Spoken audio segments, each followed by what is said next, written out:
Halo teman-teman Foodpreneur Indonesia, ketemu lagi dengan saya Stefani Kurniadi di sesi Q&A. Hari ini udah banyak banget pertanyaan yang menarik. Oke, kita langsung aja untuk belajar bareng dari sesi Q&A hari ini.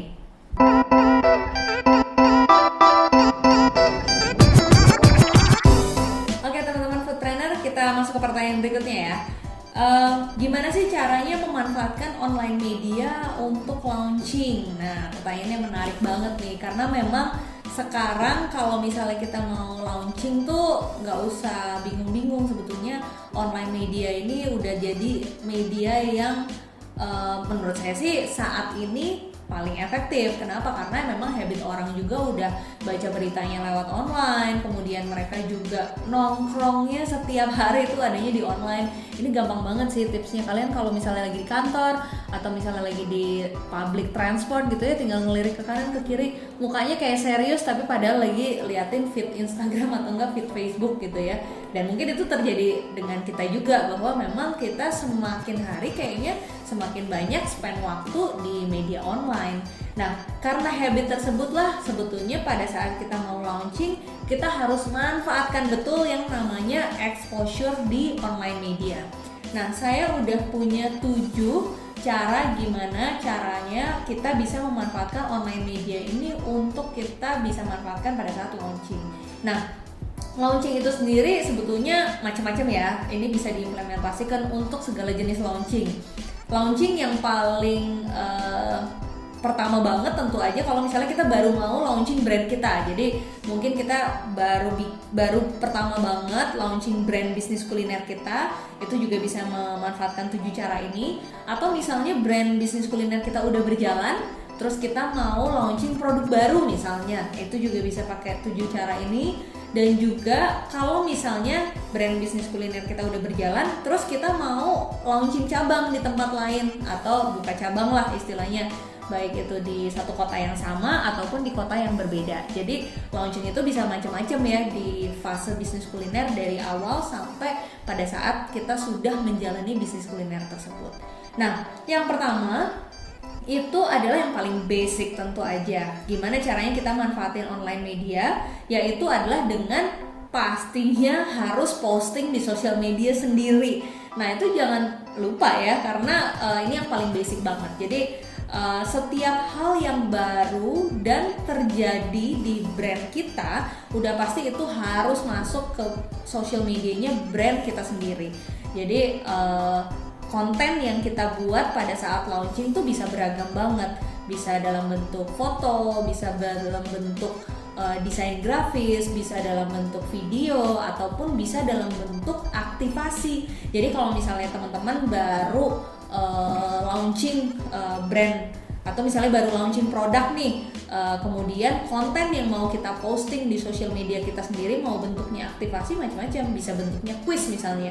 Karena baru launching produk, jadi teman-teman bagiin 50 produk gratis bagi yang pertama kali komen dan mention 5 temennya misalnya. Jadi itu adalah bentuknya aktivasi, karena kita mengencourage konsumen atau followers kita untuk do something di social media kita. Jadi itu ya yang pertama, jangan lupa posting dan do something di social media brand kita sendiri. Yang kedua, untuk memanfaatkan social media saat launching itu adalah yang namanya iklan Instagram atau Facebook. Teman-teman foodpreneur mungkin yang udah terbiasa pakai iklan Instagram atau Facebook tentu udah ngerasain ya manfaatnya dari exposure di iklan tersebut. Tapi buat teman-teman foodpreneur yang belum pernah cobain, ini wajib banget, karena iklan Instagram ini ataupun iklan Facebook tuh cukup affordable. Berapapun budget yang teman-teman punya, itu kita bisa cobain iklan Instagram atau Facebook. Yang juga paling menarik dari iklan Instagram atau Facebook adalah karena iklan ini bisa disetting sesuai dengan kebutuhan kita.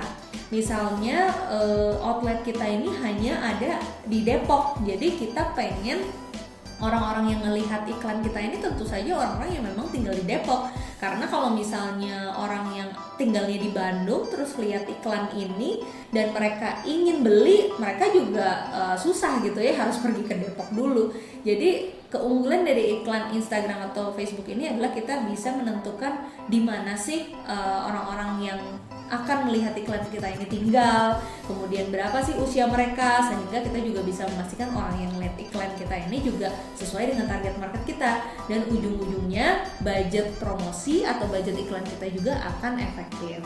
Jadi iklan di Instagram atau Facebook ini saya recommended banget pada saat kita akan launching, karena ini akan membantu exposure ke orang-orang yang di luar circle brand kita. Jadi contoh dari maksud saya adalah misalnya kita punya 100 followers nih. Kalau misalnya kita hanya postingnya di social media kita, berarti kan yang akan lihat hanya 100 orang itu dan kira-kira circle dari 100 orang itu. Tapi kalau misalnya kita beriklan di Instagram atau Facebook, orang yang akan melihat dan akan mendapatkan exposure brand kita adalah betul-betul orang yang sama sekali belum pernah in touch dengan brand kita sama sekali. Jadi ini adalah salah satu channel untuk kita bisa akuisisi new followers ataupun new leads kita atau calon konsumen kita. Nah, yang ketiga, bentuk dari iklan yang lain di social media zaman sekarang itu kita nggak hanya bisa beriklan ke Instagram atau Facebook ya, tapi kita sebetulnya bisa beriklan ke yang namanya buzzer, atau buzzer ini biasa disebut juga influencer atau yang namanya KOL ya, Key Opinion Leader, yaitu orang-orang yang memang punya banyak pengikut di social media. Misalnya mereka punya 50.000 followers, mereka punya 500.000 followers. Jadi orang-orang ini adalah buzzer ataupun influencer yang bisa kita kerjasamakan sehingga mereka bisa mengekspos brand kita di followersnya mereka. Nah, untuk bisa bekerja sama dengan mereka, sebetulnya itu yang saya bahas di poin ketiga ini adalah dengan cara beriklan. Karena biasanya mereka memang punya rate iklan apabila kita pengen mereview atau memasukkan produk kita di sosial media mereka. Nah, caranya ya tentu saja gampang, kita tinggal lihat di Instagram mana sih key opinion leader atau buzzer yang sesuai dengan target market kita, kemudian sesuai dengan karakter produk kita, dan yang pasti followers mereka adalah target market kita, sehingga kita tinggal kontak mereka ya, kontak mereka lewat online media itu juga cukup mudah. Kita bisa message mereka, direct message ataupun kita bisa mention, tapi jarang dibales takutnya ya, karena mereka followersnya banyak. Dan biasanya mereka kalau yang memang secara serius membuka opportunity untuk beriklan, itu biasanya mereka akan cantumkan kontaknya juga di bio-nya mereka. Jadi kita tinggal kontak mereka seperti biasa dan kita tanya rate dan ketentuan kerjasama dengan mereka seperti apa sih gitu. Jadi untuk beriklan di buzzer ataupun influencer ini juga sangat-sangat efektif karena kita bisa mendapatkan exposure yang lebih untuk brand kita. Apalagi kalau pada saat launching kita pengen ada satu informasi baru yang disebarkan seluas-luasnya ke target market kita. Masuk ke yang keempat, cara kita memanfaatkan online media itu adalah masih sama seperti yang nomor 3 terkait dengan buzzer ataupun influencer, tapi pendekatannya berbeda. Kalau yang nomor 3 tadi adalah kita dengan beriklan, tapi yang nomor 4 ini adalah dengan mengadakan gathering. Jadi keunggulan dari bisnis kuliner itu tentu saja adalah siapa yang tidak suka dengan makan-makan gitu ya. Jadi kalau kita mengadakan gathering, kita undang banyak orang, terutama dalam hal ini adalah buzzer-buzzer, kemudian kita traktir mereka makan, terutama yang berhubungan dengan launchingnya kita. Misalnya kalau kita launchingnya brand baru, itu justru yang paling menarik karena mereka kan belum pernah sama sekali nyoba. Jadi kita bisa undang mereka dan mereka bisa jadi orang-orang yang dapetin first experience dari brand kita. Kemudian kalau misalnya kita launchingnya produk baru juga sama, kita bisa undang mereka untuk mereka bisa jadi orang-orang yang mendapatkan first experience untuk nyoba produk ini karena belum pernah dijual dimanapun misalnya. Dan keunikan-keunikan dan fasilitas yang kita kasih ke mereka ini bisa menjadi alasan mereka untuk mau datang dan nge-review produk kita. Atau misalnya kita baru buka cabang di kota tertentu, kita bisa undang buzzer-buzzer atau influencer atau KOL tadi yang saya bilang di kota tersebut untuk kita undang ke outlet kita, kemudian mereka bisa nyoba produk kita dan sekaligus kita bisa berkenalan dengan mereka secara langsung. Nah, yang keempat ini adalah strategi di mana kita melakukan gathering untuk para buzzer dan para influencer tersebut. Nah, yang kelima itu sebetulnya sama seperti yang nomor 4 yaitu gathering, tapi kita bisa melakukannya tidak hanya ke buzzer atau influencer, tapi kita bisa melakukannya ke media. Nah, media ini sebetulnya udah sering dilakukan ya, strategi yang namanya media gathering, baik waktu dulu belum zamannya online media, waktu zamannya offline media tentu kita undang yang namanya media-media seperti koran, radio, kemudian majalah dan segala macam. Tapi sampai sekarang eranya tren media online juga nggak ada masalah, tidak ada yang berubah. Kenapa? Karena rata-rata media-media offline ini semuanya udah pada punya media online. Jadi kalau misalnya kayak dulu majalah atau enggak newspaper, pasti sekarang mereka punya channel media online.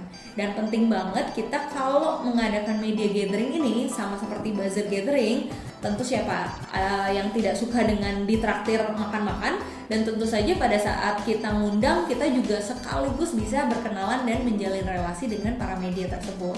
Media-media ini pun pada akhirnya pada saat kita memiliki konten yang kuat dan daya tarik, mereka akan dengan senang hati mereview dan menulis tentang brand kita di media-media mereka. Nah, itu tadi adalah cara yang kelima. Kita masuk ke cara yang keenam untuk memanfaatkan online media pada saat launching adalah, nah ini menarik banget nih, yaitu launching bareng komunitas. Nah, kalau kita lihat di social media itu banyak banget komunitas yang followersnya banyak. Komunitas ini kalau paling mudah kita mau temukan itu biasanya based on interest ya. Jadi misalnya ada komunitas lari misalnya yang hype banget sekarang, itu banyak banget. Komunitas lari itu banyak banget di seluruh Indonesia, di berbagai kota. Dan karena objektif kita adalah exposure yang luas, sehingga kita bisa memilih komunitas yang followersnya banyak. Misalnya followersnya punya 70, misalnya komunitasnya punya 70.000 followers misalnya. Nah, dan karakter komunitasnya cocok dengan produk dan konsep bisnis kuliner kita bisa tinggal kontak mereka. Kita kerjasama yuk, kita lagi mau launching, gimana kalau kita adain satu event dan kita kerjasama sama si komunitas itu untuk launching bareng. Bisa jadi launching satu brand baru ataupun launching produk, tapi kita harus pikirin idenya supaya si event ini tidak hanya menguntungkan buat kita, tapi tentu saja juga menguntungkan untuk komunitas itu. Sehingga pada saat kita bisa launching bareng dengan mereka, tidak hanya followers kita yang mendapatkan exposure itu, tapi yang kita harapkan justru adalah followers mereka yang adalah anggota komunitas mereka juga mendapatkan exposure brand kita. Oke, yang terakhir, yang ketujuh untuk cara melakukan exposure melalui online media pada saat kita launching adalah yang belum ketinggalan zaman ya, tapi siapa tahu teman-teman menganggap ini udah udah berlalu gitu, yaitu adalah blogger. Kenapa sih blogger ini menurut saya saat ini pun masih penting dan masih relevan? Karena sampai sejauh ini semua orang pada saat ingin mencari informasi mereka tetap mengandalkan Google.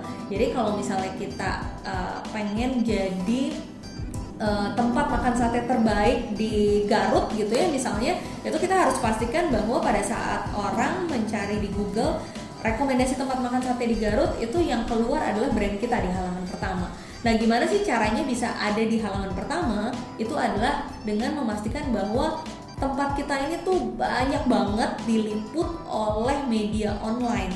Dan salah satu media online yang juga masih memberikan kontribusi terhadap search engine optimization ini tentu aja adalah blogger. Jadi blogger ini juga di saat sekarang tuh juga masih banyak dan masih eksis, dan biasanya si blogger-blogger ini tuh expertise di bidangnya masing-masing. Misalnya mereka tuh spesifik banget blogger jagoannya untuk menulis review kopi misalnya, atau misalnya mereka blogger yang spesifik banget menulis tentang review yang namanya traveling misalnya. Jadi kita bisa cocokin produk dan konsep dari bisnis kuliner kita dengan spesifik karakter dari si blogger itu. Jadi kalau misalnya kita punya coffee shop nih, jangan sampai miss bahwa yang namanya blogger terbaik tentang kopi di Indonesia harus ngeliput tentang kita. Sehingga pada saat orang akan mencari di Google, mereka akan menemukannya melalui tulisan si blogger terkenal tersebut. Nah, cara yang ketujuh ini yaitu melalui pendekatan dengan blogger itu sebetulnya macam-macam. Bisa kita paling wajib sekali adalah kita berkenalan secara langsung, kemudian kita undang mereka dan tergantung dari si blogger-blogger ini. Ada yang memang mereka memiliki rate, ada yang juga mereka dengan senang hati untuk mereview dan meliput kita, karena biasanya mereka juga memiliki kebutuhan untuk konten. Dan untuk bisa mendapatkan banyak sekali tulisan dan review di online dari para blogger, itu akan meningkatkan performa dari search engine optimization brand kuliner kita. Oke, itu tadi adalah 7 cara gimana caranya kita bisa mengoptimalkan yang namanya online media supaya kita dapat exposure yang maksimal banget pada saat kita launching. Semoga bermanfaat dan semoga launchingnya teman-teman Foodpreneur berhasil. Oke, itu dia tadi berbagai pertanyaan yang menarik dan kita semua udah belajar bareng dari jawaban-jawabannya. Semoga semuanya bermanfaat dan kita bisa sukses terus.